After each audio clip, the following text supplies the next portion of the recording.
guys, it's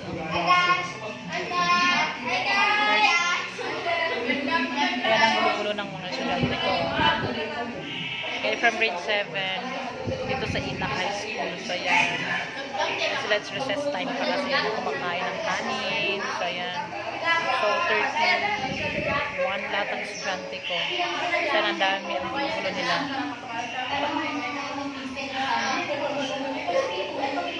Ayan, so nanonood sila ng TV, pero educational lang yan yung mga pinapanood nila ng kwentong pambata. It's grade 7 sa Inak High School. Ayan, nakamiss din yung ganitong setup sa high school.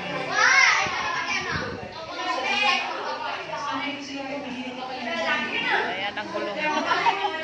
Ito yung classroom namin. Hindi masyadong class.